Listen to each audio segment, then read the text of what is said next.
Hi everybody. So our first meeting gonna be about the stuff that we would like you to buy for your children. So step number one, I love very much squirrel paper. So or graph paper, they have different meaning. Do we see it? It's like it has tiny little squares. It's the best for kids to learn to draw, the best for kids to learn to write. And it's disciplined kids when they're doing mathematics because they have to know each square for one number. I can do like an example here.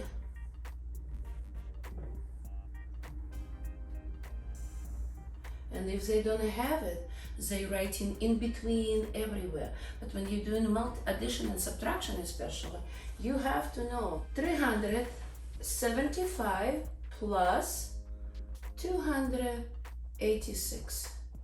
So it is important that the children writing number under number.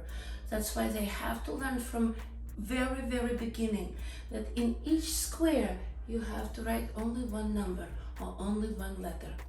It's gonna discipline them and their handwriting gonna be beautiful. I've seen little children after working with squirrel paper, they taking just white paper, blank, nothing on it, and how they writing nice and neatly in a beautiful lines because this is papers that discipline. So that's step number one. We need to buy either separate sheets or like a whole folder that have lots of squirrel paper or both. Both even better to have because like for tests we need separate pages. For homework it will be wonderful to have just a notepad. Second very important part is to buy for students these plastic cover sheets. The best value is 250 and a very good quality in cost customer. Wonderful, the best.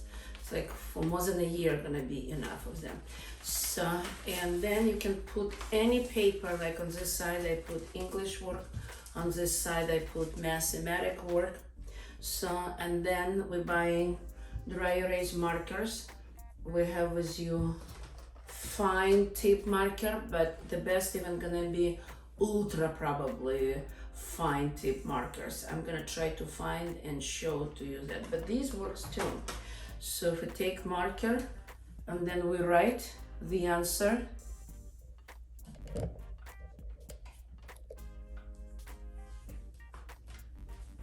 and then when it's done, a child can easily erase and do it again and again. You don't need to print another material. It can stay from one generation to another generation. Here is for English, a child copying just syllables. Bay, day, fay. So here is green movement in action.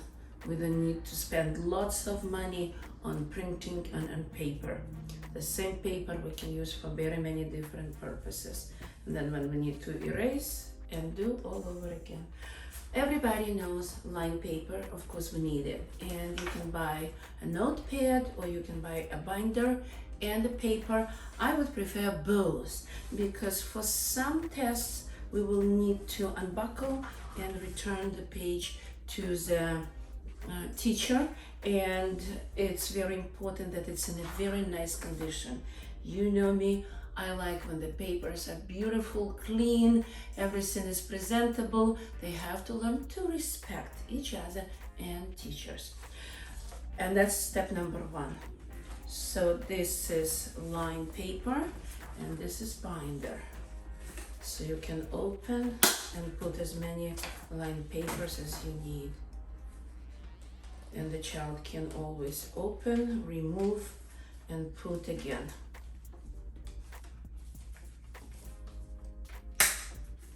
And perfect. So child can have it. It's very light, very easy.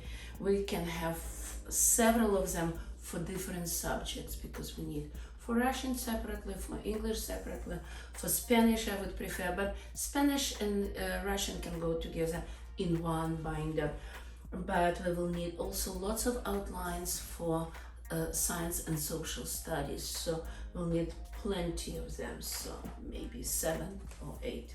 I don't like a lot of pencils. We will need mostly for art and for geometry when they need to draw shapes and coordinates, but for regular everyday writing it's very bad for several reasons, because every time they have to sharpen it, so it's time spent on nothing, just sharpening.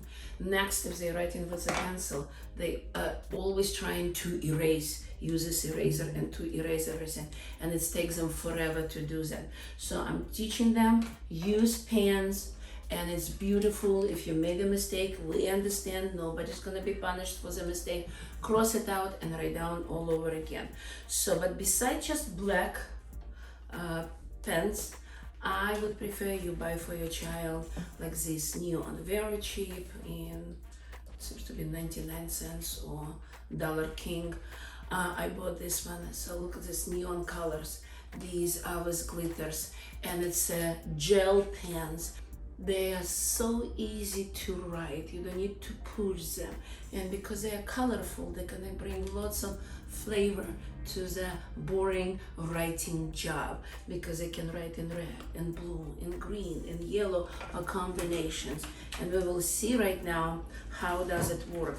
So even little ones, don't think that the little ones cannot do that.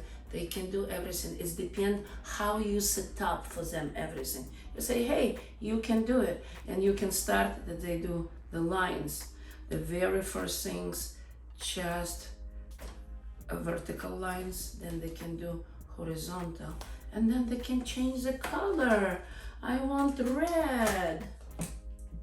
Oh, this is orange. Look how beautiful it is. Okay, they can do then oblique lines, small, big. They can do like letter L to write. Now see, we're doing double, and then they can do letter B. See how beautiful it works? They can change then another color. This I want this color, the other one the other color. Okay, so we can do with rectangles like this. This is vertical rectangle, and then they do in horizontal rectangle. All of this create incredible, nice and neat handwriting. Then we can also let them color some shapes and stay in a line, within the line. And with this gel pen, it looks so beautiful and easy to do everything.